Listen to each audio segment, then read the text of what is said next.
is the Kev Baker Show.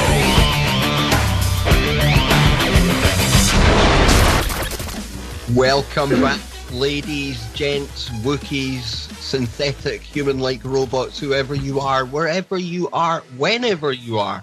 Welcome back to tonight's Kev Baker Show with me, a very, very cold-ridden Kev Baker. Yes, spending all that time out in the sun, overloading on the vitamin D, has not protected me from one of the colds that my son has brought back from his high school. And if I sound a little bit different tonight, well, that's because I'm absolutely choked up. And normally, if I'd felt like this, I would probably have just pressed the rebroadcast button, come back and done this another night.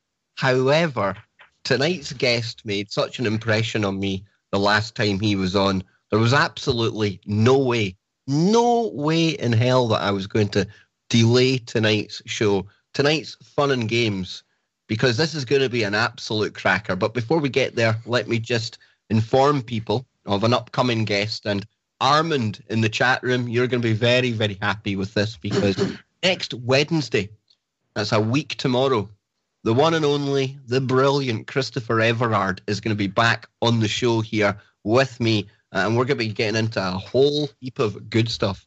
And it's been so long since I've hooked up with Mr. Everard, a fellow host on the network, and one of the most knowledgeable characters that I know when it comes to the ancient world, the government cover-ups, the conspiracies, you name it, Everard knows it.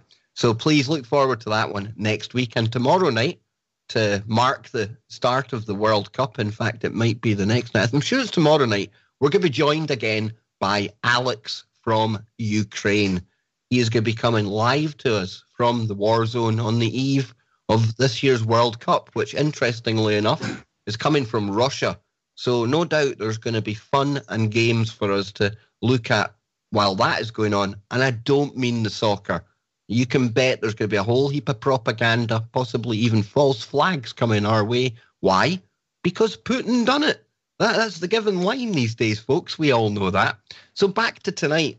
And I'm sitting down, getting ready to prepare for tonight's show, and I'm starting to scroll through the book that tonight's guest has wrote. And the first page that I actually landed on, it made me smile immediately, because we always like to talk about synchronicities on the show. And just last night, I was talking about the fact that there's scientists out there that have come from D-Wave who are now talking about creating synthetic human-like robots. And I even played a clip from one of these scientists in which she spoke about David Hansen of Hansen Robotics. You know, that guy that made the creepy Sophia. Well, in the clip, we learned that Hansen has created a robot that has the physical appearance of sci-fi author Philip K. Dick. And it was even side-loaded with all of his works in an attempt to make it more lifelike. So imagine my surprise and the big grin I had on my face when I just randomly stopped on page 10 and I seen this quote by Philip K. Dick. Truth, she thought, as terrible as death, but harder to find. And how true is that? But it's what our guest tonight wrote underneath that really caught my attention, because it says, perhaps you have heard that there are a small group of people that run our world. A shadowy group of plutocrats lighting their cigars with flaming $100 bills, flying all over the globe in their private jets, running multinational corporations, controlling the media narrative, manipulating the money supply, influencing governments, generating chaos and provoking wars in order to further their agendas. Well, we can't be sure about the cigar part, but the rest of it is absolutely true. These people are very real and extremely dangerous. They operate in the shadows, safely out of the light of public scrutiny. They manage by proxy, using cutouts to do their bidding, never allowing themselves to get their own hands dirty, so to speak. The politicians are used and discarded, giving the illusion that they are the ones in control. The controllers' identities are hidden through a corporate shell game of holding companies and secret banking tax havens in places like the Cayman Islands and Luxembourg. And that there gives you a little taste of the brilliance and the humour of tonight's guest, Charlie Robinson. Now, for anyone who hasn't heard Charlie before, he's the author of the book called The Octopus of Global Control, a controversial and humorous book that takes quotes from over 500 witnesses to some of history's greatest events and uses them to piece together and expose a century-long plan for world domination. Now, he had a front row seat to the fraud and corruption in the mortgage industry during his career in the Las Vegas real estate. And he credits John Perkins' book, Confessions of an Economic Hitman, as the final piece of the puzzle that helped him to really see how the American government operates as the enforcement arm for multinational companies. Now, I urge you all to check out The Octopus of Global Control. There's a Facebook page set up over there. You can get the book on Amazon. And without any further ado, welcome to the show, my man. And I'm so glad to have you back, Charlie. How you doing, sir? I'm great. Thank you for having me back. I'm sorry that you're sick. I'll try and fill the air with my rantings and ravings and all that good stuff. So thanks for having me. No, I'm really, really glad to have you back tonight. I really am, because, you know, like myself, you like to try and keep your finger on the pulse when it comes to current events and everything going on in the world. And for me personally, Charlie, it's quite hard to keep up with everything going on in the world right now. But the place that I would like us to start tonight, and we were having a little laugh about this before the show, is this bizarre kind of meeting, this kind of loving that Donald Trump and a certain North Korean leader, what was his name again? Oh, wait a minute. I'm sure it goes something like this. That's right, the Rocket Man himself, Little Kim. What is going on, Charlie? Because it wasn't that long ago that I seen all the Trump supporters would have been quite happy to turn North Korea into a glass car park, and now they're like a pair of long-lost lovers. Has there ever been a more obvious cutout than Donald Trump? And you want to talk about somebody that is completely unqualified for the job and is being used and will be discarded once his mission is over. I cannot think of anybody that is more disposable than a guy like this. He's getting played, of course, because he's not very bright. Everyone says he's playing 4D chess. He's not even playing 2D chess. He's not playing chess at all. He's playing Chinese checkers, and he gets distracted halfway through. He's completely out of his mind, and he's not going over there to solve anything. This is a distraction. This is like a media circus that is like a magician that says, look at this hand while his other hand is doing something else. While we're distracted in Singapore, wondering what these two maniacs are discussing and wondering, you know, if they're taking selfies of each other. What I really am excited to see about all of this, forget the policy, forget the decisions, forget all that stuff. The picture of those two hairstyles right next to each other. That is what I want to see. That weird orange muskrat that Trump has hammered to his head, and that bizarre sort of like circa 1983 Run DMC haircut that Kim Jong-un has. It's even funnier, Charlie, and I'm quite okay at Photoshop, and I'll do this for our own amusement later, but can you imagine swapping the hairstyles? I've seen the picture. Yeah. More ridiculous, right? Oh yeah, someone's already done it. But it's hard to tell which is more ridiculous, their original look or their new look. But it is, you know, America has fallen apart over the last couple decades. But it's somehow fitting that Donald Trump is the mascot. He's got fake hair. He's got fake colored skin. He tells everybody how great he is, but he hasn't been great for a long, long time. Tells everybody how rich he is, but he's not as rich as he says he is. He says he's fighting for the people. He's not fighting for anybody but himself. He doesn't read. He's addicted to junk food. He has the attention span of a fish. And he's actually the perfect embodiment of what America has turned into lately. You know, we're all of those things. He's just our mascot. So I don't know why you're worried, though, man. You mean QAnon? He keeps telling us to trust the plan. And of course, when you've got characters like Kim Kardashian turning up in the White House, the world's getting better, right? Luckily, Kim Kardashian is there to solve all of our problems. I'm excited about that. I hear Kanye West is going to be named Labor Secretary. This is going to be fantastic. Kim can be Secretary of State. Why not just go full retard with this whole administration and just go completely the other way? No experience? Come on board. We're hiring. Before the show, we were talking about somebody who we both admire and takes a lot of knocks in the alternative media, and it's Alex Jones. Now, like QAnon, Alex lately has been talking about this plan that he's privy to. And part of this plan involves Kanye, it involves Kim Kardashian, and it even, allegedly, involves Elon Musk.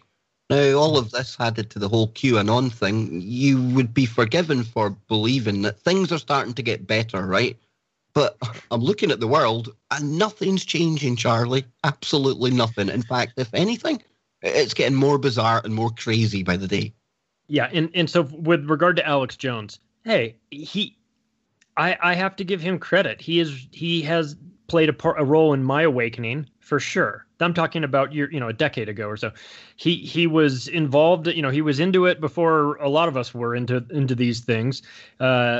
He talked about the difficult things, and I think lately now I believe he has been seduced by the power that comes along with having a huge media presence, either not just his own media presence and his own empire that he's building. And good for him, good for him for doing that. I don't knock a guy for starting a business and running it. And I understand it's difficult. I mean, I've run businesses. It's a difficult thing to do. So I give him credit for that. But I think he's falling into that gravitational pull of the presidency, which is, he was friends with the guy before he became president, and now because of that, he can send an email to the president and get a response back. That's pretty cool. I mean, in theory, that's pretty cool. I don't know that it's pretty cool if it's Donald Trump, but it's just in theory, if you are friends with the president, that's kind of a neat trick to have. But I think it has blinded him in a sense that he's not as objective about these things as he could be. And I think that maybe if I was in his situation, I might not be as objective either. So I'm not actually taking a shot at him personally for this. I think that's just, none of us, we don't have any idea what it's like to be close to the president, or a extremely powerful person. It has to be very intoxicating. I would imagine that if you are somebody that has an ego, and Alex Jones certainly does have an ego, I think that's beyond doubt.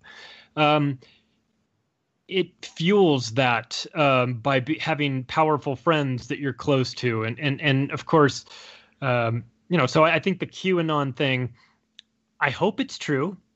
I hope all these things, this, trust in the plan, it sounds nice, but it also sounds a little bit like passive advice. Trust in the plan is kind of code for do nothing, just wait for it to happen. It's coming. Well, we've got one in Britain now. We've got one in Britain, and the slogan isn't trust the plan. The British QAnon, it's we have faith.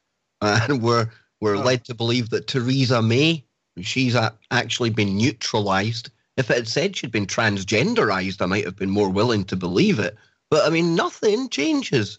And I just fear, and I know I'll be attacked by the QAnon followers for this, but I just fear that it's one of the biggest psyops playing out right in front of our eyes right now, because people get the illusion that things are changing. Trust the plan. We have faith. But then 4 years, 8 years down the line, when we've had a changing of the guard a couple of the times, like we were saying, the government always wins, Charlie. And me and you, we both take the same kind of stance. We're just keen observers. We're apolitical. We don't have a horse in the race, and we'll go after both sides, both parties, all parties, any politician.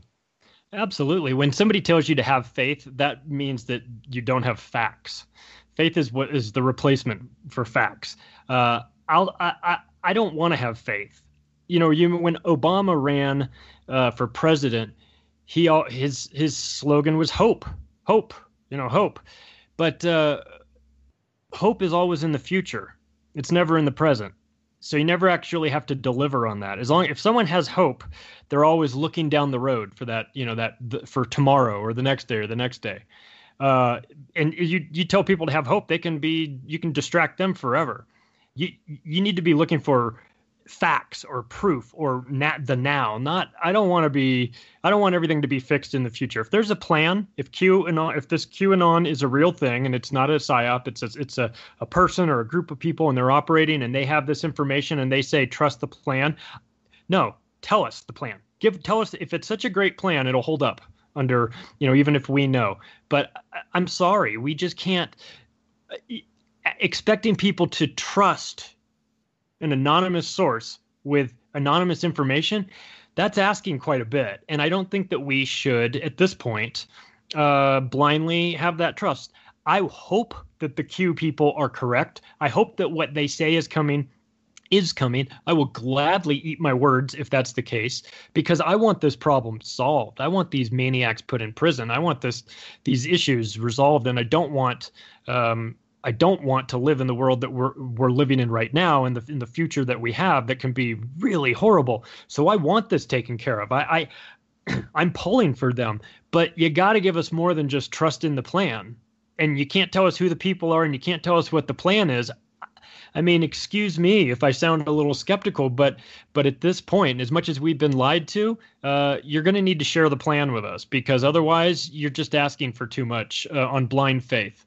Absolutely. And like you, I mean, I hope we're wrong. I hope we're absolutely wrong. And maybe, right, I can fly out to the US and we can put ourselves in the stocks, and all the QAnon kind of supporters can come along and throw watery sponges at us. Honestly, I would love for that to be the case when we're all singing Kumbaya. We've won the 13D chess or whatever we're up to by now.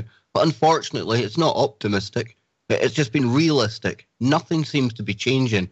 And we're told that the likes of Hillary Clinton, her and her cronies, the criminal cabal that the Clinton family is, they're on their way to jail. It's all right. It's coming. Trust the plan. The indictments are out there. And I mean, I see in your book as well, you've even dedicated a chapter to Hillary herself. And the chapter's called They Don't Call Her Hillary for Nothing. And that is such a brilliant kind of way to describe that abomination of a woman. Yeah, she really is. Liar, liar, pantsuit on fire. What you do in Pantsuit on Fire, she looks like something out of the Thunderbirds. But what you like to do is you like to kind of damn them in their own words. And this is what I try to do as much as I can. Last night's show, perfect example. Instead of kind of theorizing and speculating about the future we're moving into, let's go and get it from the horse's mouth.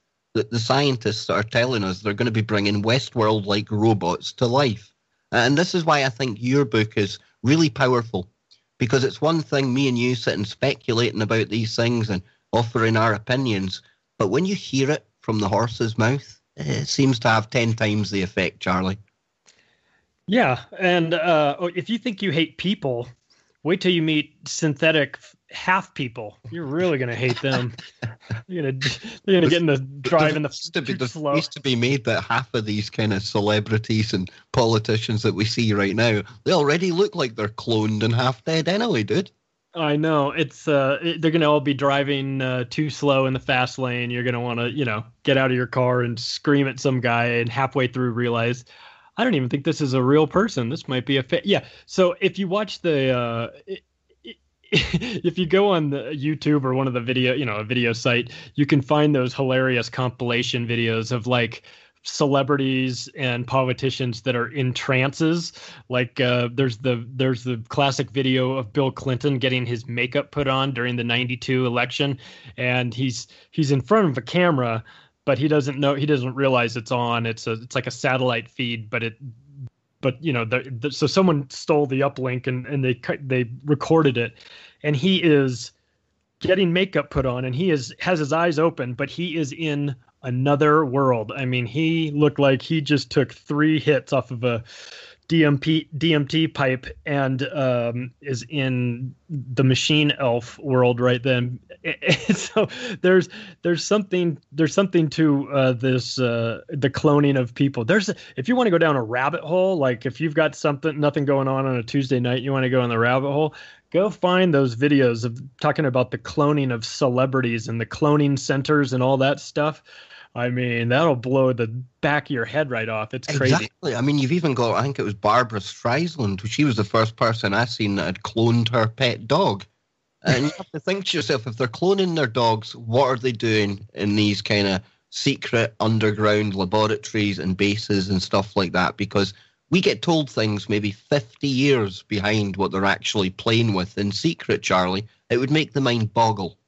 Yeah, I wonder if so maybe the Hillary Clinton that we saw on the campaign trail was like a clone or something. Remember when she did that thing, that switcheroo in her daughter's apartment? So she went in and then someone came out, but the Hillary that came out was like 4 inches taller than the normal Hillary. And it was very, very weird.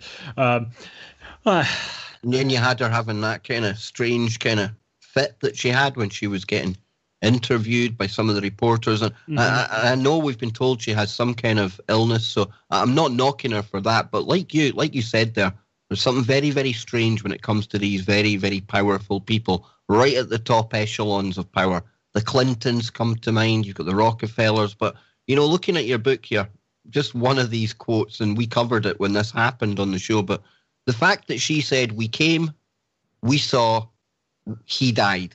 And I can't even attempt to do the witch's cackle that she broke into after that. But that was her talking about a world leader, President Gaddafi, after he had been basically raped live on television and assassinated. Yeah, like an empathy deficient serial killer. She laughed about that, about the murder of this guy. And we can debate whether or not Gaddafi was a good guy or not. He certainly turned Libya into a very nice place, considering, especially in Africa. And but that's Hillary Clinton. That's who she is when nobody's watching. She's a psychopath. She's really, Hillary Clinton and Slinkies are only really fun to watch when they're trying to go downstairs. And this is why there's no way I was going to put tonight's show off, because I think it's very powerful to weave the truth in and out of humour. Because over here, in Scotland, we'll laugh at basically anything. The sicker and the darker, the funnier we find it. But it's not that we're insensitive. I find it's more of a coping mechanism, Charlie. And I think the way that you've done the book and the way that you do add humour to this, drawing on two of your biggest kind of role models out there, George Carlin and Bill Hicks, I think this is an absolutely brilliant way to get things across.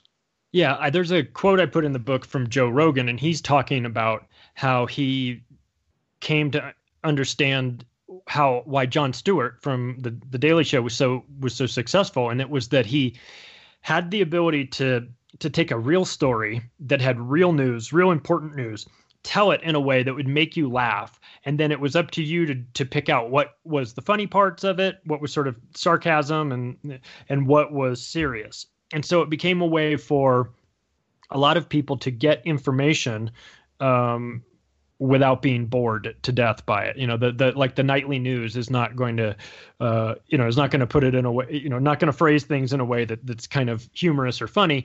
They like to scare you. Jon Stewart, chose to do it in a way that he liked to make you laugh in order to get the message. And that was part of what my intention. Of course, I'm not Jon Stewart. I'm not any of those guys. They're on a level all their own. But the concept of using a sense of humor to make light of some of these really horrible things, it seems to work. It works for me, at least, to understand a topic that maybe is a little too dark. You might not want to go down that path, but with a comedian, when a comedian does it, it almost gives you permission to laugh at the preposterousness of some of these things that are out there. And then you can then go retell that story to someone else, in a way to sort of try and make them laugh, whereas you might not retell it if it's a serious thing. So it spreads information well as well. So absolutely. And I think that's one of the reasons why Joe Rogan, I absolutely love the guy. His podcast is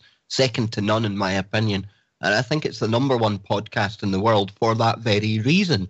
He covers some really, really serious topics, and some of the guests that he gets on there talk about A-list, but he has found a way to weave the comedy in and out of that, and it's unique. And nobody can be Joe Rogan, the same as nobody can be Charlie Robinson, and nobody can be Kev Baker. But I certainly look to somebody like Joe Rogan as an inspiration. You know, I could never copy that, but I definitely like the way he goes about things.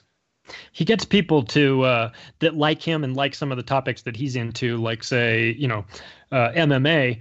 He'll get those viewers interested in a topic or a conversation with a person that they might never know. They might never run across that information, but because it's important to Joe to talk to this guy, then he has credibility to them. So they'll say, yeah, I'll listen to, I don't know who Graham Hancock is, but I'll listen to Graham Hancock and learn something that they wouldn't normally learn. We'll be right back. This is the Kev Baker Show. Welcome back, ladies and gentlemen. I'm Kev Baker. It's the Kev Baker Show. Moving into part 2 now. My very special guest tonight, Mr. Charlie Robinson, author of The Octopus of Global Control. And I hope you're already starting to get a little taste of why I was so keen to do tonight's show. Because, like Charlie, I love to have a laugh about some of the craziness that's going on in the world. I really do. And just briefly, before I go back to Charlie, I want all of the TFR, the KBS audience out there to send some energy, send some love, send some prayers over to Ukraine tonight, because Alex, who's going to be on the show tomorrow, he's kind of under the weather as well. And I know how much you guys and girls out there can make a difference when you all focus your thoughts and energies onto something. I've been the benefit of that after the heart attacks. I can't prove that it was the audience that helped me. It certainly wasn't the pharmaceutical drugs that they put me on, that's for sure. So a lot of love going out to Alex in Ukraine tonight. Now, we started up, Charlie, by talking about Kim Kardashian in the Oval Office. And don't get me wrong. Kim Kardashian comes into my office. I'm hardly going to go kicking her out, right? But I'm not the leader of the free world. And she was there for, well, you tell the audience why Kim Kardashian turned up in the White House. When Kim Kardashian's in the White House, I think it's called the Oral Office, more appropriately. No, she was there to push for clemency for a woman that had been in prison for decades for a nonviolent first-time drug offense. And she was able to speak to the president and get her, I don't know if it was clemency. I don't know I actually don't know the difference between pardoned, clemency, and she got her out of jail. I guess that's the point of it. So I like to bag on Kim Kardashian and all the celebrity people when they do stupid stuff, but I think I suppose I should give her credit when she does something good. I think that was a good thing, but it's just at the tip of the iceberg. There are some real major problems that happened starting really in the 60s in the United States, and I'm sure in the UK as well. But when Nixon was losing, when Nixon was having a horrible time, he was in office, his numbers were down. He knew he was going to get destroyed by the hippies and the blacks. The hippies and the blacks are going to get him. So what they did was they set out, it's one of those, if you can't beat them, put them in prison. So he made marijuana a Schedule I drug, and he made heroin as well. And their thinking was, we'll target the blacks with heroin, his words, not mine, but we'll target the blacks with heroin, and we'll target the hippies with marijuana, and we'll just bust them. We'll just put them all in prison. They can't vote for my opponent if they're sitting in a jail cell, or even if they get out of a jail cell, with a felony on their record, they can't vote. So that was one of the ways they did it. They used the drug law, the war on drugs, this ridiculous concept of a war on drugs. And it wasn't to make your street safer. It wasn't to make sure that your mother doesn't do acid and jumps out of a window thinking she can fly. They did it for political reasons. They did it to suppress votes in the communities that they knew they were going to lose in. So, but the drug sentencing laws were never changed. The drug schedules they have in the United States are, I would say they were laughable, except that it's really serious. Like, they're all out of whack. Mushrooms is like a Schedule I drug, but crystal meth isn't. I don't know. So something that grows naturally can get you X amount of years in jail, but a bit of crystal meth is going to get you less. Right. It doesn't make sense. None of it does. No. And then what happened was in the 70s, everybody was, everyone was doing coke, and it was, Studio 54 days and all that, in the Bee Gees and all that madness. As it went into the 80s and crack cocaine was introduced, they changed the laws for being busted with crack cocaine as opposed to powdered cocaine.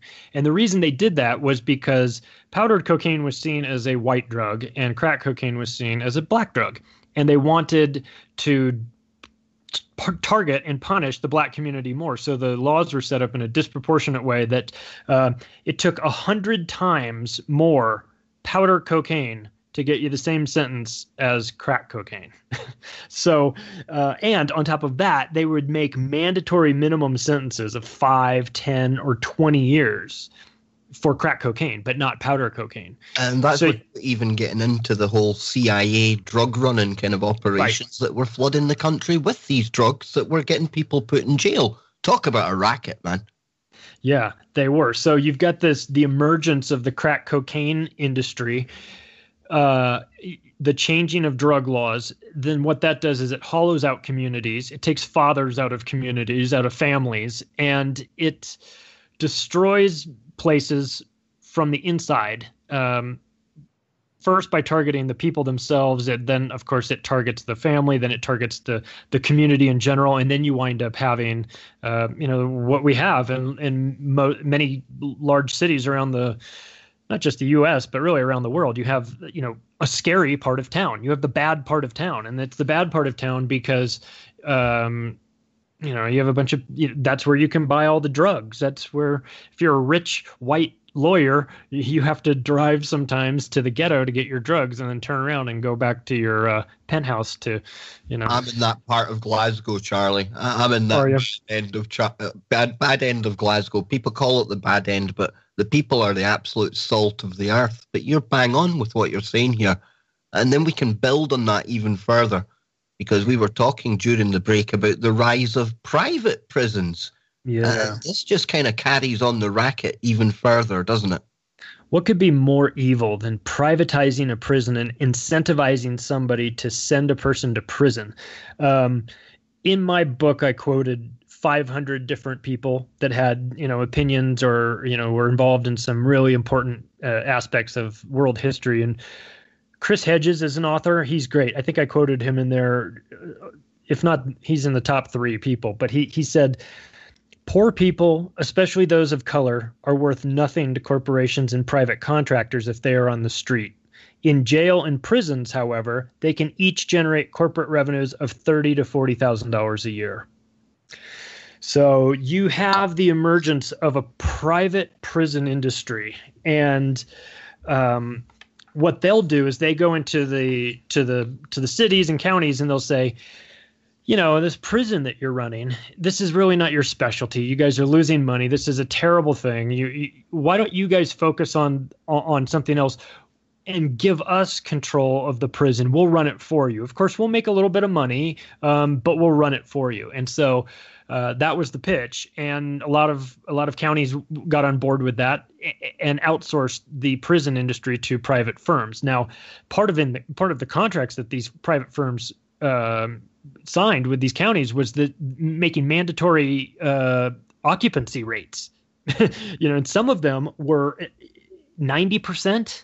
95%, 100%. There are some prisons that sign deals that mandated that their occupancy be 100% full. But that doesn't mean that they just stopped at 100% full. They just stacked them on top of people. So you have some prisons in California that are operating at 150% of what they're made to handle, and they're private prisons. So they just do triple bunks and put them in the gymnasium and put 125 people in the gymnasium, and they're billing the state and the county for these services. So you've got the makings of an industry that is fueled and is dependent on crime, and that is that's a problem. Absolutely. Sure. And these private jails, they're guaranteed that they'll always be at least 95% full, right? So, you have to keep on filling these private prisons with criminals. And over here in the UK, I've looked into a little bit of this, and again, it's a racket, because when you get behind the private prison industry and you look at the players in there, 9 times out of 10, you'll find that the people that are investing in these companies are lawyers, judges, and even politicians who set the laws. Now, that's a rigged game, an absolute rigged game, because like you say, there's tens of thousands of pounds or dollars to be made every time somebody is incarcerated. So you have Correction Corporations of America and you have the GEO Group. Those are the two biggest private prisons. CCA did $1.7 billion in revenue last year, and the GEO Group did $1.5 billion. The CEO of the GEO Group made $22 million last year for running this private prison. And so you've got a financial incentive there. But just over the last 20 years, from 1990 to 2009, the number of inmates in for-profit prisons increased 1,664%. So there is a problem, and the problem is they can't build these prisons fast enough to house all these people. And you also start to understand now that it's not limited to just criminals that are getting put in these prisons. Now you have the detention of illegal aliens as well, and they are accounting for a larger and larger percentage of the industry. They were worth $5.1 billion in revenue for the private prison industry last year. We're just talking about people coming over illegally, getting put in these prisons temporarily, and then either sent back home or sort of detained in limbo. So tell me where the incentive is for them to fix the immigration system when you've got these private prison companies lobbying for the rules to stay the same, and they've got billions of dollars and we don't, and so our voices aren't heard that much because the lobbyists that are paid big bucks are drowning us out. And so they're saying no, everything's fine, the private prisons are the way to go, you don't have to worry about this. Well, we do have to worry about it when we have 716 people out of every 100,000 Americans are in prison. And I think in the US, do you not have the highest prison population per capita for the whole world? We have 5% of the world's population, and we have 25% of the world's prisoners.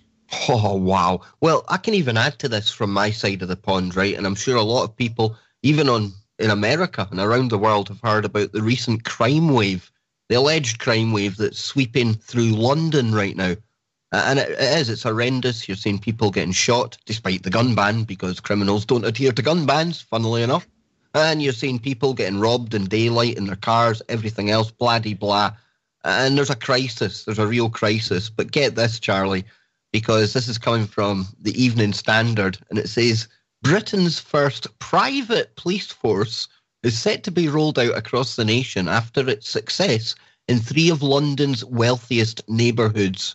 The force, called My Local Bobby, makes citizens' arrests and can gather evidence to launch private prosecutions.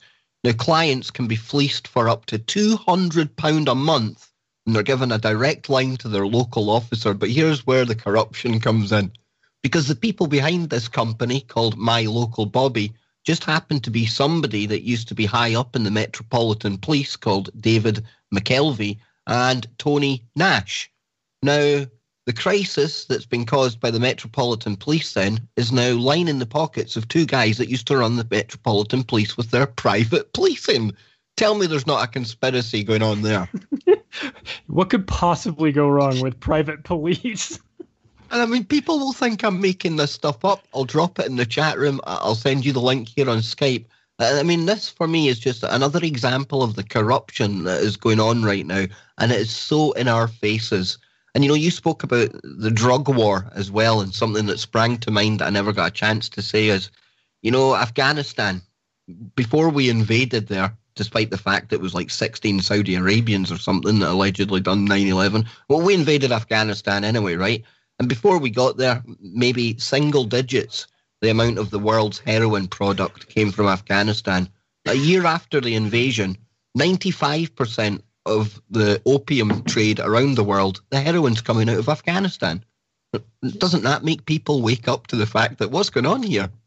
It should, but the Americans did the same thing in Vietnam. They were sending heroin home in packed inside the bodies of dead U.S. soldiers because they're crazy and evil like that. So this is what they do. The CIA has been. I know people would roll their eyes and say the CIA is running drugs into the country. The CIA is running drugs into the country. They have been doing it for decades. If somebody doesn't understand that, please, by all means, look it up. It's been happening for a very long time. They do that to fund their off-books activities, the things that they can't tell Congress they're going to be doing, and they can't put it in their budget notes for the following year. Hey, we have allocated 3% of our budget towards infiltrating and regime change in all these foreign countries. No, you can't put that in your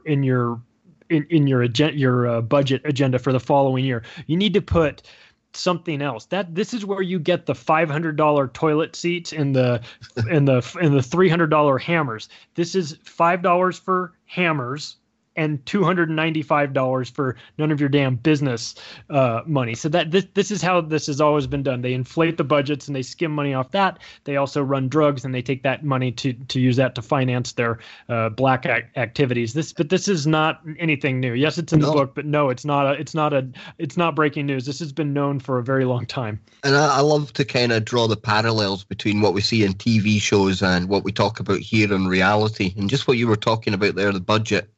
There was a show over here in the UK called Deep State. Go figure. Oh. Yeah, this was about MI5, MI6 operators. And long story short, they were creating a false flag to justify a new war in Iran. And the people that do the budget, they're sitting there and they're putting X amount of millions aside for new boots, new uniforms. And their boss comes in and says, well, no, times that by 10. And they start cooking the books that way. And the guy says, times it by 10, surely people will notice. And the guy says, no, they won't. Nobody will question it. And that's how the world works. I wonder where they got the idea for that show. Exactly. For that scenario. For anyone who doubts what we're talking about with the drug stuff as well, we spoke last time. We've got a mutual appreciation for Ola Damagard. And he introduced me to somebody called Chip Tatum. Chip Tatum was on the show telling me about how he would be flying into Mena, Arkansas with X, Y, and Z in the back of his plane. We know it was cocaine, but even Chip said himself, I knew what it was, but I wasn't going to look. And he was a guy who worked for the CIA telling you exactly how it worked, and yet people still kind of shake their head and think me and you are talking absolute nonsense, man. This is the way the world works. Yeah, the whole theater of the war on drugs is just it's just a distraction. It's just set up in a way to make it look like they're tough on crime. They show a couple kids getting busted. They're kicking indoors. They're going through the ghetto and they're arresting these guys for selling rocks on the corner. Meanwhile, they're flying in literally tons of cocaine into Mena, Arkansas in the 80s.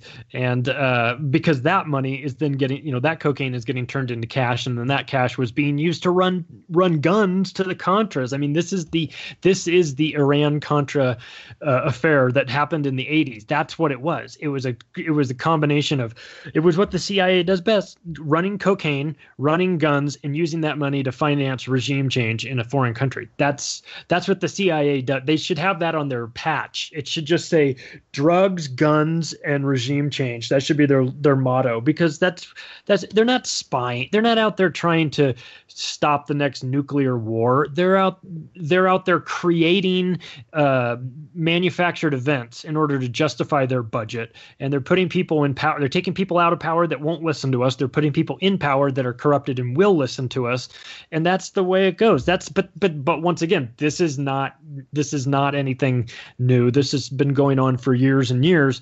And for me, I saw that movie American Made, which had Tom Cruise, and he was this Barry Seal. He plays Barry Seal.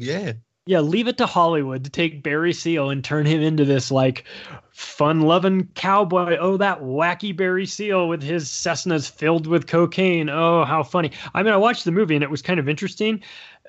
I didn't hear them get into Bill Clinton.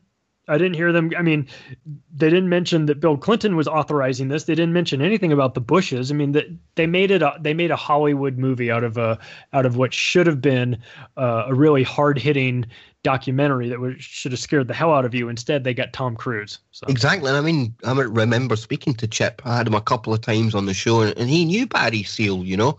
And like you say, I mean, Hollywood take it, they dress it up, and people probably don't realise the truth behind that story. And Chip was sharing with me that on the runway, when he was governor at the time, Big Bill Clinton, there he was. His hands absolutely dirty in all of this. And this is just one of the, not even one of the tentacles, just one of the suckers on one of the tentacles of this octopus of global control. Yeah. Yeah. And I think that, look, I mean, cocaine is probably, not your friend. You shouldn't be doing heroin either. But they lump all these drugs in and just slap that generic label of drugs on it. And there are some drugs, quote, drugs out there that are extremely beneficial for people. That are legal, illegal and demonized. Something like, I'm a big fan of mushrooms.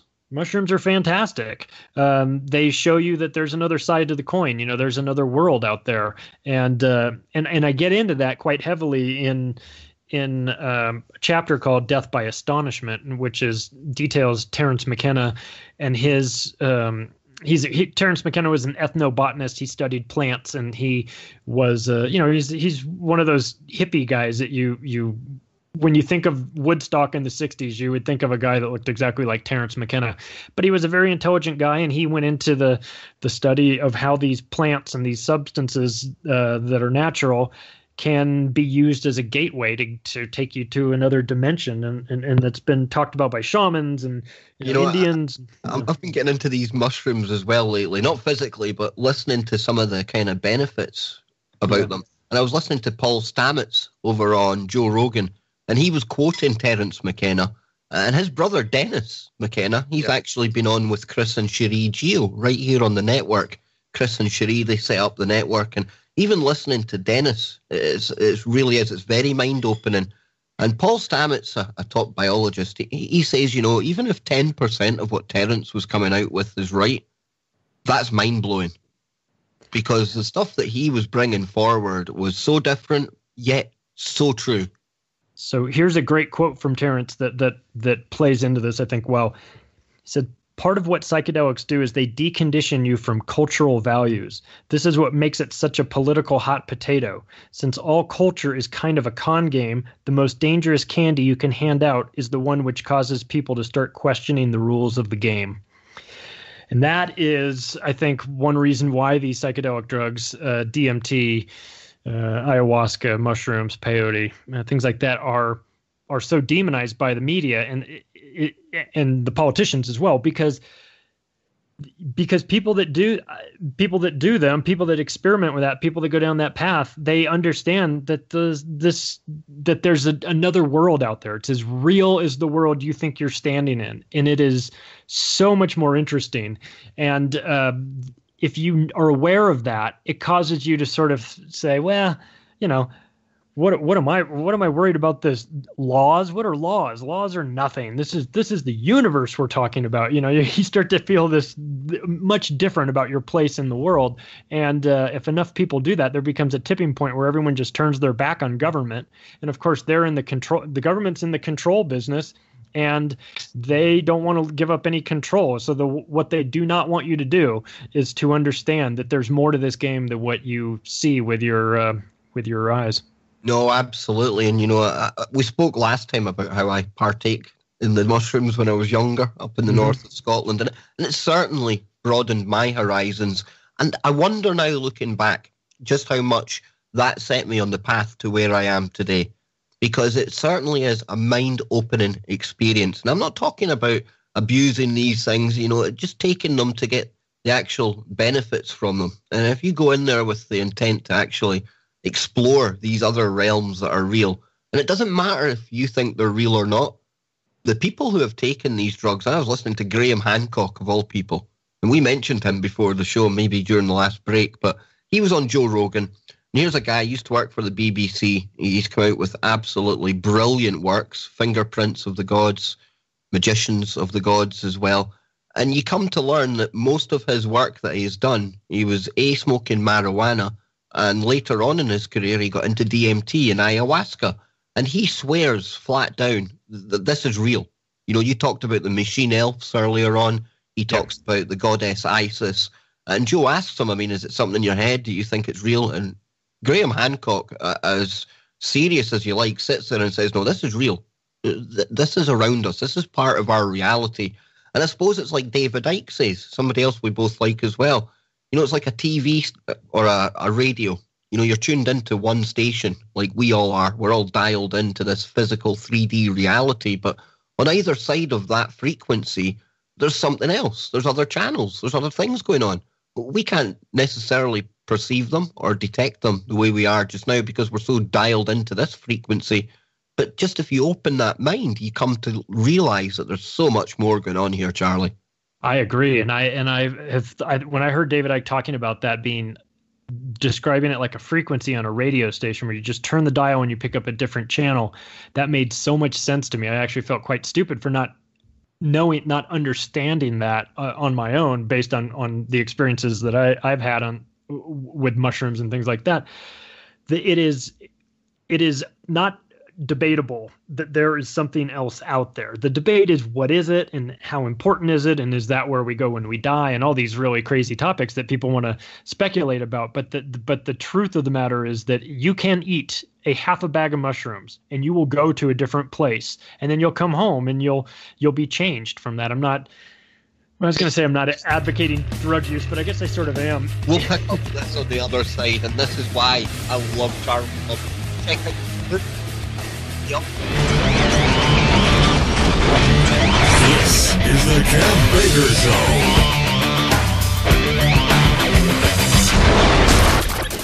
Hour number 2 with my special guest and good friend Charlie Robinson tonight here on the Kev Baker Show. And that introduction music there, no, it's not Jay-Z and Rihanna. It's our very own Chris and Cherie Geo.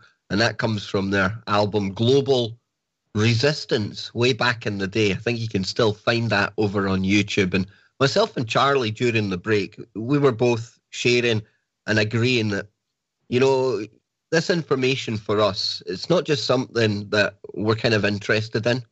We're absolutely passionate about this. And people might find that strange, but that's the kind of guys that we are. And we really have clicked really, really well.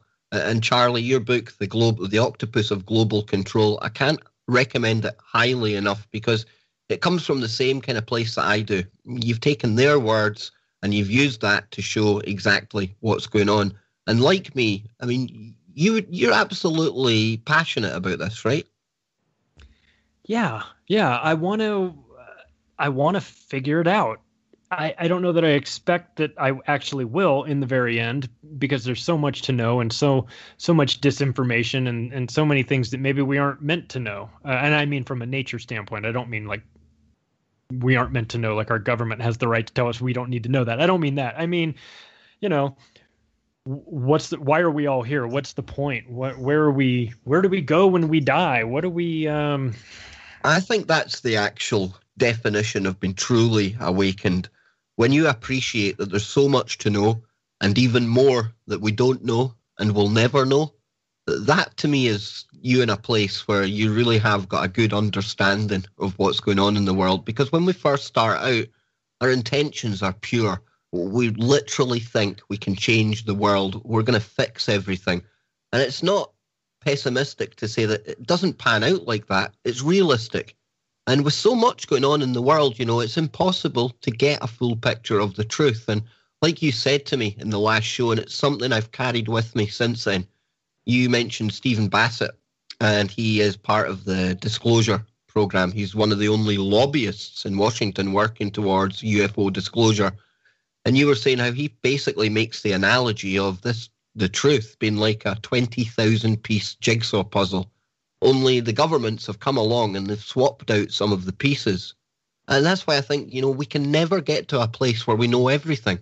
That would be unrealistic. And the fact that we're on this journey and we're picking up little golden nuggets along the way and realizing more every day that there's so much to learn, we'll never get there. That, for me, that's awakened, Charlie. Yeah, I set out to figure out as much as I could and try and put some pieces together. Along the way, I also discovered there were some people, some organizations, some pieces that don't fit, that are not. So on the one hand, I'm saying, hey, everybody, look at this. Look at all these things I've discovered. And then on the other hand, I'm saying, by the way, there are some organizations out there that you shouldn't trust. You shouldn't believe. There's some disinformation people going on out there. And I came to a discovery that I didn't want to make, and I didn't want to believe firmly, but they left me with no choice. In that is that I believe that NASA is just a criminal enterprise that is filled with nothing but liars and con artists. Page Hill's a lot of them. Never a straight answer. Never a straight answer. Yeah. And I came to that realization unwillingly. I don't like that. I don't want to think, of all the the quote conspiracy theories out there, the moon landing and the United States' involvement in that is one of the few that didn't directly hurt anyone. I mean, we can make an argument that Gus Grissom was killed, but I mean, it's a conspiracy that people want to believe. It's a positive one, It's like, as an American, I'm like, hey, that's my team that went to the moon, even though clearly I had nothing to do with it. It was before I was even born. But, there's this pride about that.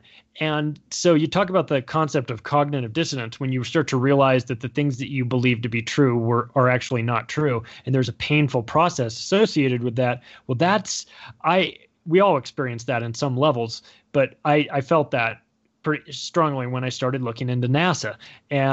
But I have to be objective and I have to be honest, and I have to say I found some very disturbing things about them. And people kind of throw around the term. They'll say, somebody's a Nazi, or this group of people, they're a bunch of Nazis.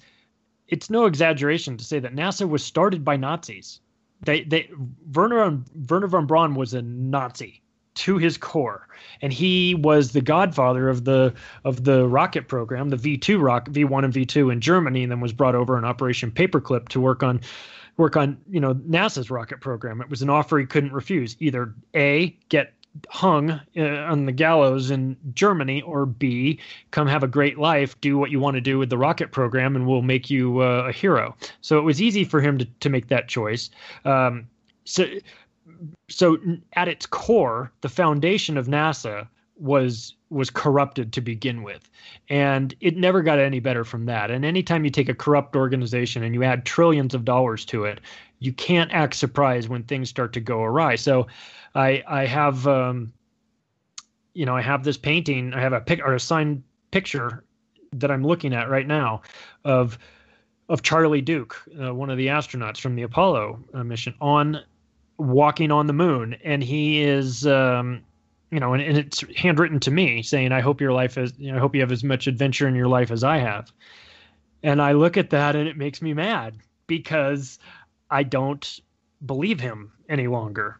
I don't believe that this is a real thing any longer, and I take no pleasure in saying that. But the more I dug into this, the more I came to a conclusion that what we were told about NASA, the moon landings and things like that, at best, it wasn't true.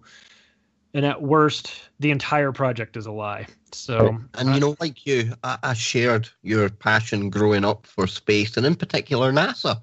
Before you know any different, when you're young, you're naive, you're watching these rockets going up and the space shuttle going up, coming back down, and I thought it was absolutely brilliant. And, I used to dream that by the time I was this age, we would be out there, other solar systems, other galaxies, it'd be something like Star Trek. But like I was saying to you, unlike every other aspect of technology that we've seen improving and shrinking and getting better and better on an exponential curve, when it comes to NASA, not so much. It's almost like they've gone backwards to the point where how can they even justify the budgets that they get anymore? And like you, I often talk about Werner von Braun. And here was a guy that people remembered from some of the concentration camps. And he was building the rockets that were taking cities out and things. And yet, there he is, Project Paperclip, thousands of scientists to the US, thousands over to Russia, and people seem to forget the background that they came from. And, people might say, oh, well, he wasn't a Nazi. Oh, he was a Nazi. He was a Nazi through and through. Of course. And I look at these, at the time it was happening, there was a lot of patriotism surrounding these moon missions. And you've got John F. Kennedy giving that speech, which is this is the intersection of conspiracy theories. It's Kennedy talking about going to the moon in that decade. So you've got, on the one hand, the Kennedy assassination, and then you've got the moon landing. And this is the epicenter of this. So he's talking about going to the moon and, by the end of this decade. And that was in, I don't know, I think it was late 62 that he gave that speech, I think. But anyway, 9 years tops to get to the moon. You'll hear interviews with guys from NASA now, and they'll say, hey, when are we going back to the moon? They say, well, we're starting this program. It's going to take us 20 years to get all the technology together. I'm sorry, what? 20? Didn't we go 50 years ago? What do you mean we have to get this technology together? Don't we have this? Didn't you guys go to the moon in a Volkswagen Bug? I mean, I saw you guys. You guys played golf on the moon. I mean, I look at this now as taking a step back, and I go, oh, I mean, hang on a second. This looks like a bunch of nonsense. And now I watch the interviews with the astronauts, and I'm starting to think that they were trying to tell us. I'm sure they were threatened. I mean, it's obvious that someone said, this is going to be the story. And if you don't, if you ever say anything to the contrary, we'll kill you, your wife, your grandparents, your kids, we'll kill your whole family. I'm sure that was a conversation that had been had. I watched that press conference when they get back with Buzz Aldrin, Neil Armstrong, and Michael Collins sitting at that desk, and they look like hostages to me. They don't look. I mean, these three guys just accomplished the greatest. You've ever seen the film Capricorn 1, Charlie? Yeah. That springs to mind when it comes to the moon landings. Absolutely. Yeah. The guys think they're going away there, and then all of a sudden they're on a bus into a film set, and what's going on here then? And like you say, like hostages. I mean, it wasn't that long ago NASA even admitted that Van Allen radiation belt out there, we're still struggling to get through that. Well, there's a problem right away then, because you must have gone through that to get to the moon the first time. For sure. And then you hear cryptic questions. On the 20th anniversary, Bryant Gumbel, who is a very unlikable news host here in the United States, is interviewing Michael Collins. And he says, Mike Collins, but for a day, how often are you reminded of your achievement? And this is Michael Collins' answer. Well, if I go out back and look up in the sky and see the moon, either I can remember where I was 20 years ago, or I can pretend I've never been there. It works for me either way. Huh? What? What kind of answer? It sounds like Donald Rumsfeld wrote his answer for him. I mean, what are you talking about? You can look up and pretend that you haven't been. So things like this, these are almost like coded messages, like hostages that are giving press conferences that are blinking in Morse code or something like that. It's sort of like, please read between the lines. When they had that press conference with the three of them, and they're asking about when you were on that guy with the ridiculous accent goes, when you were on the surface of the moon, did you see any stars? And Neil Armstrong starts answering it, and then Michael Collins looks at him and goes, I don't remember seeing any. And Neil Armstrong looks at him and throws him a look like, dude, shut up. You weren't on the surface of the moon. Remember, you were in the capsule circling. So it was one of those things where these guys aren't going to be able to come right out and tell you that there's more to this story than what we're being told. You're going to have to read between the lines. And like I said, I take no pleasure in this. I don't like the idea of this being fake. I want disclosure. I want all the space program information to be revealed. I'm unbelievably fascinated by it all, but I just don't trust NASA.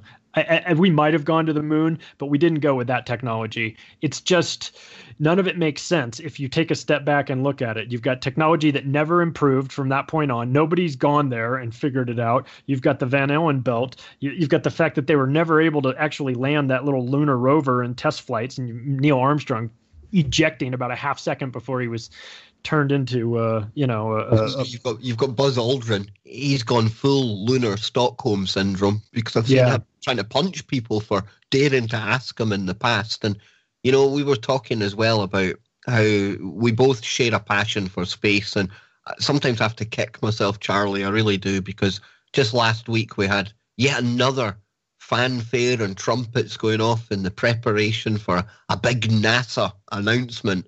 And I fell for it again. Despite every time it happens, I remind myself, nothing happens, Kev. They never give us a straight answer. There I was, getting excited, thought they were going to confirm life on Mars, and right out the bat, the first thing the presenter said was, if you're tuning in to find out about life on Mars tonight, we're not actually going to tell you that. But then they make a case for ancient life, maybe, perhaps, if he was on Mars. It's just so frustrating. And that's why I've got a lot of time and respect for Mr. Elon Musk. Yes, that's right, I'm a Musketeer. And you've quoted him in your book as well, haven't you? Because this guy, for me, at least he's trying to kind of break the mold. He's trying to do the kind of things that we dreamt of as children. He had a couple of really great answers. One reporter asked him a question a couple of years ago when I think it was one of the Falcon rockets, they were testing it, and it blew up right after takeoff. And they said, what do you tell us about this? What do you think? What went wrong? And his answer was, rockets are tricky. I said, that's a great answer. Of course, rockets are tricky. If everyone could figure it out, they'd figure it out. And also his last response, I don't know if this was tongue in cheek or if he was being serious, but they were asking him about that takeoff. The launch looked so fake, and his response is, that's how you can tell it was real, is because it looked so fake. And I thought that was a pretty good answer, too. Absolutely. And he's got his detractors out there. But like I say, I admire him a lot. And, of course, this week, people who had ordered his not a flamethrower got their flamethrowers through in the post. And, I mean, he just does totally outrageous, off-the-wall things. But I've got a lot of time for him. They say he's part of this, quote, the plan as well. Not so sure about that. But he's actually going to be going on the Joe Rogan podcast very soon, Charlie. So that's something I'm very keen to listen to. And with him going on there, I'm definitely now going to start trying to pester SpaceX to get him or one of his team on, because I'm a space geek. I love it. Absolutely love it. And if we're going to get any answers about space, I think Elon Musk is going to be the one that brings them. They're going to break the internet. The two of them go on that on Joe's podcast and talk. I mean, I'll be watching that. It really will. It's just as well he's launching satellites to do like satellite internet as well. I mean, some of the ideas he comes up with, and he's got these gigafactories. He had a bit of a bet on with somebody from the Australian government that he couldn't create one of these gigafactories in a month. And now I think it's one of the territories in Australia, southern Australia, I think, they used to suffer from horrendous brownouts or blackouts, no power. Not anymore, because he's got his gigafactory there and all these kind of batteries on backup. And I mean, that's having a positive influence and really changing the world for me, man. That's like giving, when you're a kid and you have all these great ideas and you're limited by the fact that you can't go into your laboratory and build it because A, you don't know how to build it, and B, you don't have the money. But then you get a guy like Elon Musk who comes around and he's got the ability and he has the money. So that's why you get all these crazy things like, hey, wouldn't it be cool if I made a flamethrower that people could buy? That's where our conversation would end. It'd be, yeah, that'd be cool, man. And then that would be the end of it. He goes to the workshop and says, let's figure out how to make this. And then he makes a flamethrower and people buy it. I mean, it's just, he has the ability to, take the final step that the majority of us are not either in a position to take or have no time to take it. He decides, I'll see this all the way through, and it might work and it might not work. But yeah, I like his style for sure. I've always liked his willingness to sort of jump into some very divisive type of topics and get his hands dirty. It's fine. I mean, one of the most negative things I think I've heard him talking about, although I can appreciate why he says it, is the fact that he talks about something called the neural lace. And he's even got a company working on these neural laces. And basically that will give us some kind of microchip, some kind of brain implant, some kind of technology that will merge us with this artificial intelligence that's emerging right now. Now, we often criticize microchipping the population, rightly so.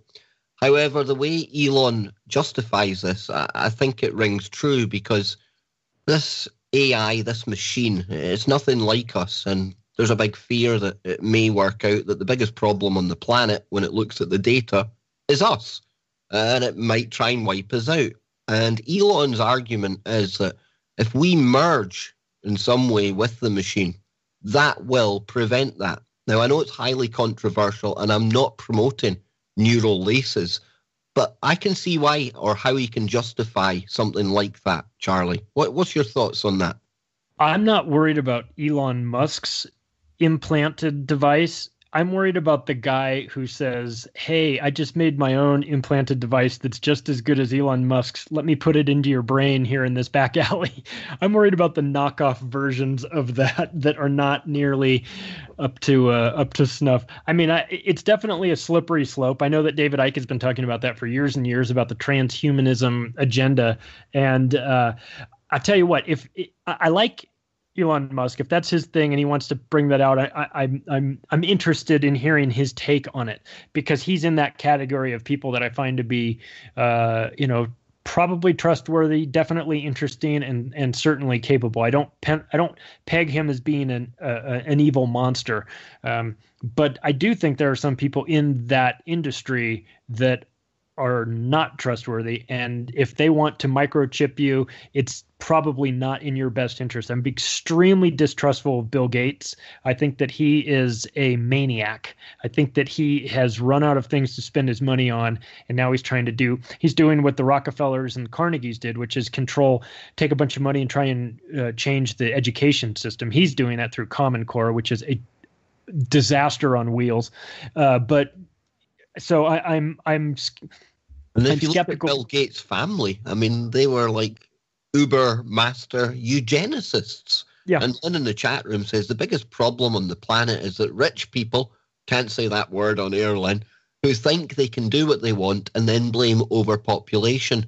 And that's Bill Gates to a T, because he's talking in one of his presentations about lowering the carbon dioxide. And to do that, we need to reduce the population to zero. Yeah. Well, that means wiping out all of us. And you've got the Georgia Guidestones that kind of put forward the 500 million argument. What's your thought on that? Because there's definitely a depopulation agenda afoot, I would say.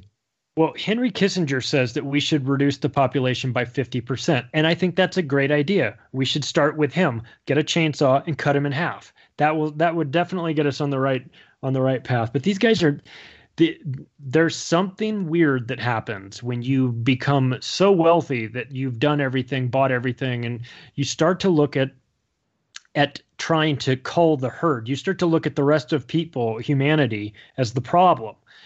You're so rich, you're so powerful, you fly in over, I mean, if you fly into South Africa, you fly in over like or to Cape Town, fly over an unbelievable ghetto. And there's this sort of, people are looking down on the poor, and these people are in a bad spot, man. Give them a break. I mean, Bill Gates is interested in getting a variable down to zero, right? The problem is the variable is us. Like you said, I saw that TED talk. It's crazy. He's talking about reducing the population. The bigger problem with that is that he looks at us people as a variable, as a number on his spreadsheet, on an Excel spreadsheet that he created. That's what he thinks about us. So there's a lack of respect from the people at the top to the people at the bottom. And I got to say, in some cases, maybe it's well deserved, because in the United States, when people line up on Black Friday, which is the Friday after Thanksgiving, at 4:00 in the morning to get into a Walmart, and they're knocking old ladies down, maybe we haven't evolved to the point where we've earned people's respect. Maybe we should take a little responsibility for our actions and sort of raise the level of humanity a little bit, because guys like Bill Gates have no respect for the population, and after watching the behavior of some of us, I can't say that I blame him on some of these. It's Black Friday. We've got a novel kind of name for it here on KBS, and we call it the running of the sheeple. Yep, that's what it is. It's exactly it. And I mean, some of the scenes that you see there, arguing over toasters at £5 or $5, whichever country you're in, it's absolute craziness. It truly is. And if you stand back and look in these shops maybe 3-4 months before Black Friday, you'll find that that toaster was always $5 anyway. It's just in the weeks beforehand they inflate the prices to give you the illusion that there's a sale on.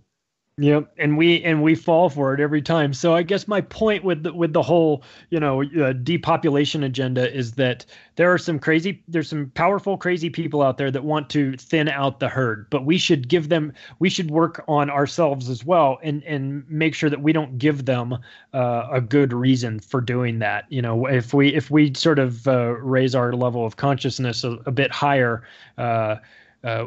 then maybe they won't have such contempt for us as a people. But I mean, it's Bill Gates's family, like you said, they are big players in Planned Parenthood.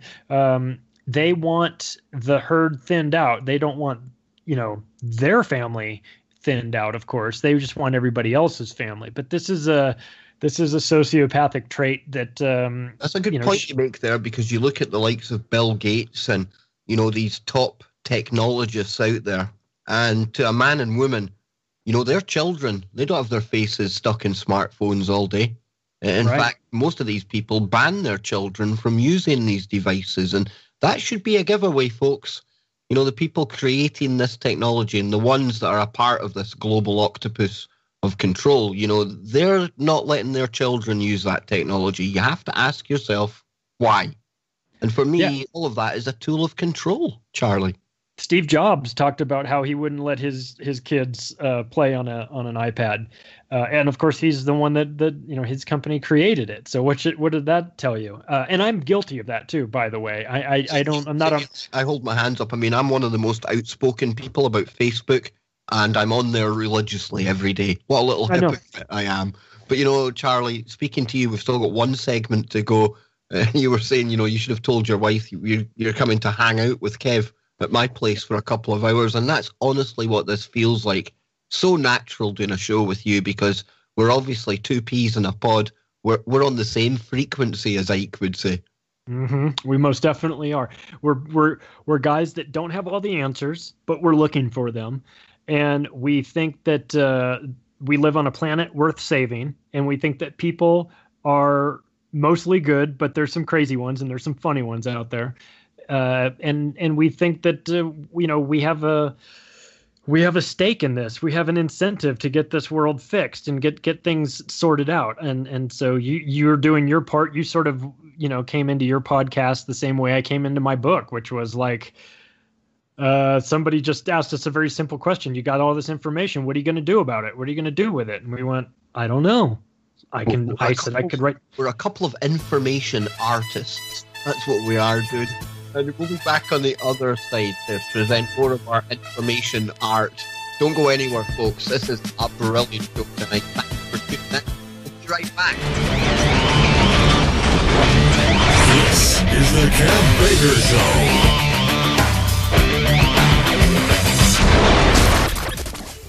Welcome back, ladies and gentlemen. Unfortunately, the final part of tonight's show with Charlie Robinson. But I'm hoping this won't be the last time the two of us hook up together, because this has been real fun tonight and lots of good information as well.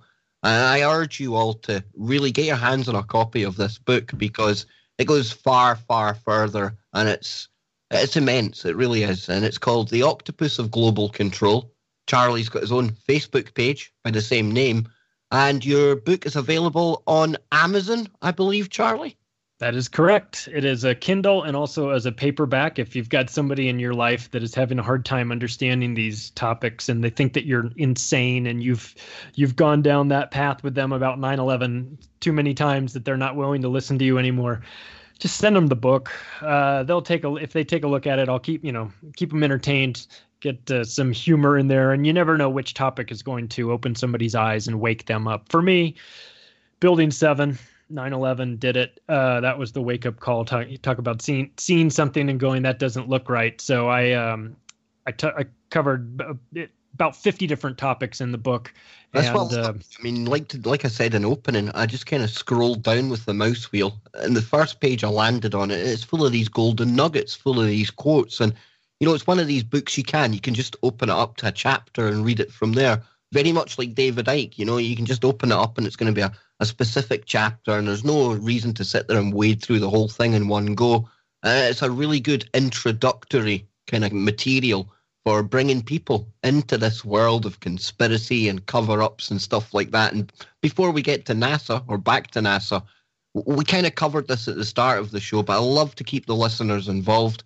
I asked them if there was any questions out there, and Zero has said, what's Charlie's take on Trump? Is he a shill for the New World Order, anti-deep state operative playing the blowhard, or, as I like to say, he's the biggest swamp monster of them all? But what's your take on him? And I know it's going to be controversial where you are, your side of the pond. Donald Trump. Well, I would like to believe that he is out to help people, but ask yourself this: who has he ever really helped? He doesn't strike me as the type of guy that's out to help anyone but himself. I honestly think that he entered the presidential race as a mechanism for increasing his popularity and his what they call Q score, his notability in the media. I thought it was a PR stunt. I think he accidentally won. I honestly think that. I think that Clinton had it in the bag, or I mean, she believes she had it in the bag. There's part of me has been thinking lately, I mean, some of the bizarreness that we've seen through the kind of the build up to the election, and we talked about Hillary, the potential for a body double coming out of Chelsea's flat at one point. And the more I think about it now, the more I'm starting to think that these things were put out there on purpose. And it's almost, in my mind, Charlie, it's almost as if, it was perceived that Hillary Clinton would be a shoo-in. It said that she really wanted to run against Donald Trump because she thought she would win. But this Octopus at some point, I think, decided, well, no, we're going to take Trump. I don't know what your thoughts on that are, but it's almost as if she was so bizarre and acting so randomly through that campaign that it was almost inevitable that people would turn to Donald Trump. Well, the people that are really in control of this whole thing have the financial capacity to bet on both horses, so they're not going to lose no matter what. They'll give. I mean, Goldman Sachs gives money to both candidates. That's what they do, because they want to remind that person when they get into office, hey, we gave you some campaign money. Hopefully, you'll go our way on some important issues. But there's no rule that says they only have to pick one.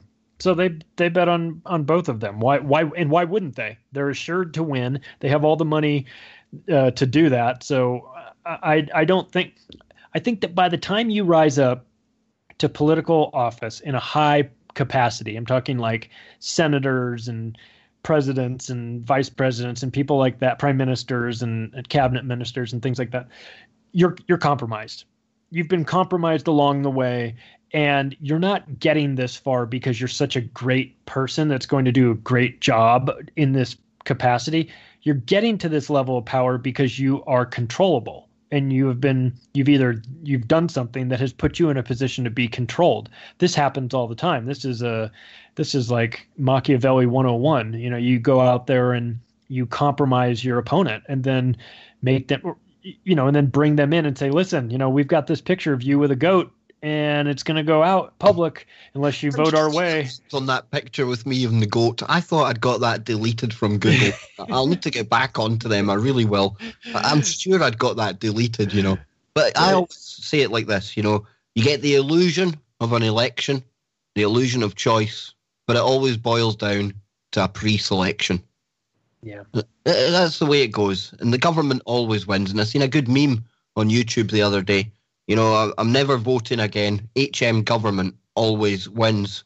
And Yeah. Labour and Tory, doesn't matter who I vote for, the HM government always wins. Because the minute there's a changing of the guard, you think they're going to come in, drain the swamp, as old Trump said. But literally, they just pick up where the last cat left off. You look at some of the things that Obama promised on his campaign. He said, as soon as I'm in office, I will end these wars. I will bring our troops home from Afghanistan. You can take that to the bank, is what he said. Exactly. He didn't end the wars. He ramped them up. He expanded them. He added to them. So if we have got to get away from believing politicians on the campaign trail. Why would you ever believe anything they said? I wouldn't believe them if they told me what time it was, because somebody like Hillary Clinton is a compulsive liar. Donald Trump is a compulsive liar. You can say what you want about his becoming president and the things he's doing in office. He has a very difficult time with the truth. He just can't see. He's so detached from reality that he contradicts himself and doesn't even understand that he's done that. He doesn't understand the problem with it. And Hillary Clinton's on record saying, well, you have to have a public stance and a private stance. So what she's saying is, well, you have to tell them one thing and do another. So this is what we have. I mean, I don't know that people are saying, well, my horse is better than your horse. No, all the horses are corrupted. All of them are no good. A choice between Donald Trump and Hillary Clinton, an Oompa Loompa and a lumpy lunatic. I mean, this is that's the choice. Like, this is crazy. Like I say, it's the illusion of choice, and I think it was Obama who coined the term campaign rhetoric, and that's this one thing in public and another thing in private. I'm going to pay you one of the biggest compliments I think any of my guests have ever had on here. And this comes from the chat room, the listeners out there, and Lynn, somebody who is constantly tuning into the show, listens to a lot of guests on here. And she asks for your thoughts on David Icke, but what she says after that is this. I ask that as he kind of reminds me of him in the calm way that he talks about things. And for me, Charlie, I mean, I think that is one of the highest compliments that anyone could be paid. Thank you to Lynn. I love David Icke. My answer is I love David Icke. I love him because he goes out. He doesn't care. He's past the point of ridicule. Like he said, hey, after walking down the street, people pointing, children and parents pointing at him and laughing at him. If you can make it through that, you can make it through anything. And how funny is it that he was treated so poorly back then, and they were laughing at him, but who's laughing now? The things that he's talked about have come true. And he now, he gets the criticism for the reptilian part, and I can understand how some people might say, okay, well, that's a bridge too far. I can understand that. It's a bit. I don't think he would deny, hey, listen, this is it's a crazy thing. But the guy's got a track record that proves that a great deal of what he has said has come true, and so I wouldn't bet against him. Next to David Icke, I think I'm probably one of the most outspoken people on the internet when it comes to reptilians. And, when I first heard it, I was a lot younger, obviously, and I was privy to the kind of propaganda, the negative propaganda that they would throw about here in the UK about Icke. And the fact that they were so determined to paint him as a lunatic and such a madman, that in itself, from what I know now, tells me that they seen him as a threat. For sure. Yeah, because he was helping to wake people up. He was snapping people out of this illusion that we've all been put into from birth up until death. And he really did come along and he kind of shook things up. He was claiming that people like Ted Heath, an ex-prime minister at the time, was into all of the shady stuff with child trafficking and child murder and things. And what always got me was he would go out there publicly and talk about this. Never any lawsuits brought against him, Charlie. No. He accused me of that. I don't care that I'm skint and I couldn't afford the best lawyers in town. There's no danger I would let that fly. I would try and take them to court for slander, for libel, whatever the legalese term is. But yet they didn't. And that in itself is very telling. That story that he tells about being in a makeup room, getting ready to go on, I think it was the BBC or something early on, and that Ted Heath was sitting next to him and that his eyes went all black, like no nothing, just black eyes. That I've heard him tell that a couple times, and that is horrifying. That's creepy, and it just paints the picture of somebody pure evil. Yeah, and I've heard his stories about Ted Heath and things that he's done, and we weren't into it here in the United States. We didn't get much of the news on Thatcher's cabinet that was just stuffed with pedophiles. I don't know any pedophiles. Do you? I mean, Margaret Thatcher couldn't didn't have someone working for her that wasn't a pedophile. It seems like it was filled to the capacity with them. So that to me, I always thought was very strange. But we didn't get the Jimmy Savile stuff. We didn't know about that. The only time we ever got that sort of information here in the United States was when Gary Glitter got picked up in Vietnam or Cambodia or wherever he was, when that all came out, that put a totally different light on his hit single, "Do You Want to Be in My Gang?" Oh, hell. Yeah. Absolutely not, Gary. I want to be as far away from your gang as possible. And, the only real criminals of that ilk that I can name today, but I won't do tonight, most of them, yet again, come in the form of politicians in the government. And lo and behold, surprise, surprise, under a female prime minister, Theresa May. Go figure. Yeah, there's but that goes back to the whole control issue that exactly. you've got to have these people compromise in a position where you can turn the screws on them and make them do what you need them to do. And if you're getting in the 50s and 60s, it was that, you get dirt on some guy because he was cheating on his wife. And then maybe in the 70s and 80s, it was that somebody was closeted, a homosexual, and you were going to out them. But we've seen it get taken up to a crazy level now. And those documentaries on, the Franklin cover-up and the conspiracy of silence and things like that, it shows you that there's a dirty underbelly to politics, and it's not by accident that's how they put these guys up there so that they can manipulate them and get them to do what they want to do. When we started this conversation 2 hours ago, you were talking about that quote about how the people really controlling the scenes are in the shadows and operating by proxy. Well, that's what I'm talking about in the book, is that they're operating through these politicians.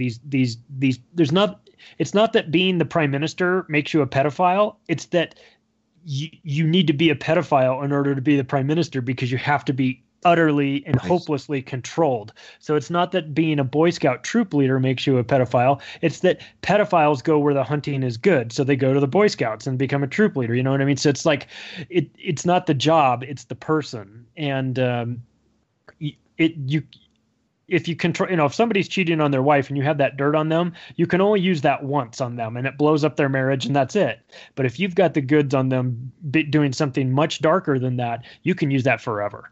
And you can compromise these people forever. So if you wonder why guys like Tony Blair are still hanging around after all these years and haven't gone away, it's because whoever is controlling them has found them to be a very reliable person for getting things done. And that has happened not because Tony Blair says, I'm not going to do this. I draw the line here. There's no line for that guy. There's no line, because if he ever decides he's going to make his stand, they just drop out whatever evidence they had against him in the first place, and he's done. So they don't. And right now, Charlie, I call it conference season. We've got all the UFO conferences going on. We even had the Bilderberg going on as well. And one of these other elite get-togethers that happens around this time of year, Bohemian Grove. And I imagine that things like Bohemian Grove, even the best of intentioned people may turn up there, may be invited, and that's where the corruption or the corrupting will take place. Like you say, it might just be a married man. They might put a honey trap in there and all the rooms wired for sound, and they get the dirt on these people. They're sat down and they're showing the footage of whatever they've done, and that's them. They're in control. They either go along with it at that point or they kind of slip off into obscurity. Yeah, if you're a politician and you've been elected, you go to Washington to represent your district or whatever, don't go to the parties. Do not go to the social parties. They're a trap. Absolutely. And I was looking at the chat room there, just going back to the audience, and we were talking about Ted Heath and almost shape-shifting the black eyes. And there's a phenomenon out there. I've had a few guests on. I spoke about it myself, the black-eyed children. But one of our listeners in the chat, local chap, Armand, he was saying some of the times he was on the London Tube, he swears he's seen these black eyes as well. Can you imagine how creepy that would be? It would be tempting to pull out your camera phone and get a video of that. Yeah, for sure. And Billy Corgan from Smashing Pumpkins almost told a story on Joe Rogan about seeing somebody shapeshift at a party once. He wouldn't get into it, but he sort of teased it a little bit. And I was like, oh my God, how you can't just start that story and then not tell it. But he did. So I'm dying to know what he was talking about. It's something you look at that music scene and Hollywood. I mean, you talk about black magicians and start dark stuff going on. You know, I had Mark Devlin on the show, and he's got a couple of books out, Musical Truth 1 and 2. And he's an eye-opener into all these kind of things. And, you know, this octopus of global control that we talk about, you know, when you start getting near the top of the pyramid, near the body of the octopus, it seems to become darker and darker. And there's a case to be made, you know, that Ikey's right. They really are at the behest, under the control of some demonic or alien or reptilian entities. Not quite in our reality, but again, just on one of the channels that quite close to us. Yeah, I'm not a religious person, so my go-to insult isn't to call someone a Satanist or a devil or something like that. But I believe that there is a large percentage of these people that are in positions of power that are actual Satanists, that believe in that and go. I don't just throw that term out as sort of a dismissive term to call somebody that I think is a jerk, calling them a satanic. I think that they are actually satanic, that they have these belief systems and they have rituals and all of that. If you're someone that says, "Oh, I don't believe in that," that's fine, but it doesn't matter whether you believe in it or I believe in it. They believe in it. They are doing something behind the scenes. They are, whether they're tapping into some unknown source of energy, they're channeling some different frequency and picking up. I mean, we have to be honest with ourselves and acknowledge that we don't know how this world works. We think we do. We think we have a pretty good idea, but we are morons when it comes to figuring out the true nature of reality. There's so much more than what we, like David Icke says, our visible light spectrum is so small. We're practically blind, in comparison. So we have to acknowledge that there's a lot going on out there that we can't see, don't understand. We'll never know. That part of that is what I get into in the psychedelics, is that opens a door to at least let you know, hey, there is this other world over there. And I think that maybe that's what you have happening with these occult secret societies. And now, of course, this week we see that the Bilderberg has invited high-ranking people from the Vatican to show up at their meeting this year. Oh, wonderful! What could possibly go wrong by inviting the Vatican over? Exactly, but I think this is maybe why I enjoy doing these shows with you so much, because I basically say verbatim what you went over there. I tell people, forget what your belief systems are, forget what you think you know. You have to put yourself in the shoes of these psychopaths and sociopaths, and whether you believe in it or not, they really are worshipping some dark entity out there. Call it Satan, call it whatever you want, but that's what these people literally believe in. And you have to know your enemy to try and figure them out. And that's why I say it doesn't matter what people themselves believe in. This is what this crew are really into. Trust the plan, Kev. Trust the plan. Just trust the plan. I know. We have faith. I know it's all going to be fixed. I'll wake up tomorrow and Theresa May will be neutralized or transgenderized. One of the two. I don't know what it is. But trust the plan. Just trust it, Charlie. Now, we were going to get back into NASA, right? But we've got about 5 minutes remaining now, dude. Can you believe that? I'm hoping we'll get you back on next month, because I'll be back. Oh, good man.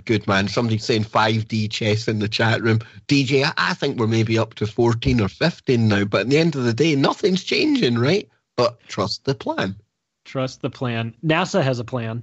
Their plan is to steal all your money and pretend that they're doing something constructive with it.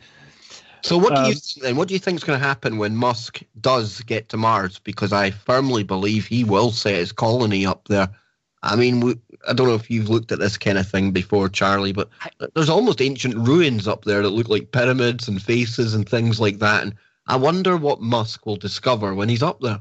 I think I don't know, and I'm familiar with this stuff. You can watch Farsight Institute, watch them, that remote viewing of Cydonia, where they remote view that face on Mars. It's a trip. I don't know. I don't know what's going on there. I think that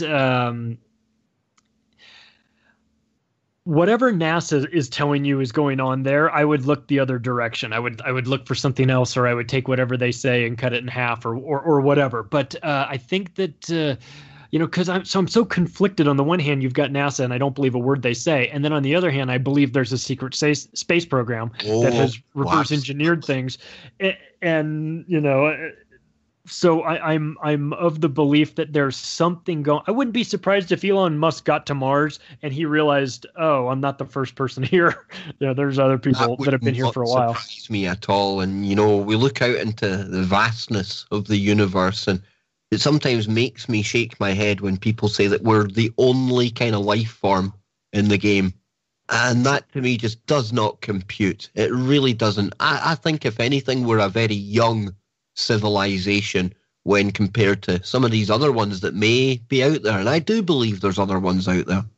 And my mom has made a funny comment to me before saying, why do we assume that these aliens would come to our planet and even talk to us? Do we go ask an ant what they think about, what we're doing here? No, of course not. She's like, they may have no use for it. We may be irrelevant to them. So we put ourselves in this pedestal and flatter ourselves by thinking, hey, we're the only people out there. We're so important. But that's just arrogant. And it just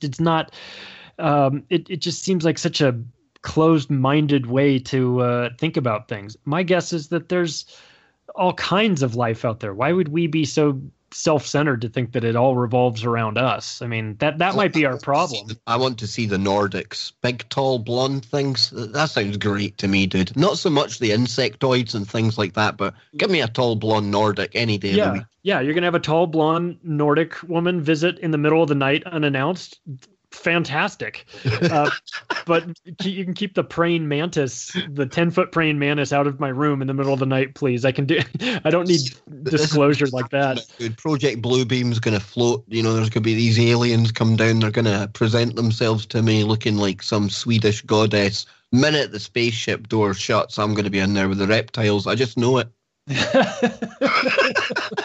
But Charlie, thank you so much for your time tonight. And I needed a show like this tonight because some of the topics that we get into, very, very heavy. And that's not to say we haven't touched on heavy topics tonight, but the fact that you have this unique ability, and I try myself to try and weave some fun and games in amongst it, it's been a breath of fresh air to me, man. And I can't recommend your work and you highly enough. And for people out there, go and Google Charlie, go over to YouTube. He's been on Richie Allen's show. He's been on Veritas. This guy, he's on it. And I'm so, so happy that he took the chance to email me a couple of months ago. And I hope this is the start of something very special, brother. For sure. Kind of manly way. Next month, I'll show up at Kev's house again for 2 hours, for sure. Sounds perfect to me. So, folks, that is it for another night. And Charlie, I believe you don't have a website, but you kind of direct people towards your Facebook page, right? Yeah, in between me complaining about how Facebook is stealing all our information, I'm simultaneously guiding people to my Facebook site so that they can contact me and see my stuff there. Yeah, and the book's available on Amazon. So when I'm not bitching about Jeff Bezos being evil, I'm trying to sell my book on his platform. So I understand and recognize the hypocrisy in it all. Absolutely. And, I always kind of criticize the kind of Alexa kind of technology. My mum, she's getting one of them for the next time I go up the road to visit her. I'm pretty sure that before too long there'll be Alexa in this house as well. And I'm probably one of the biggest hypocrites in alternative media, but at least we're honest, Charlie. And this has been a brilliant show. Thank you all for tuning in tonight. Hope you've enjoyed this half as much as I have. Charlie Robinson, ladies and gentlemen, the Octopus of global control. Wherever you are, make it TFR. Didn't touch that dial.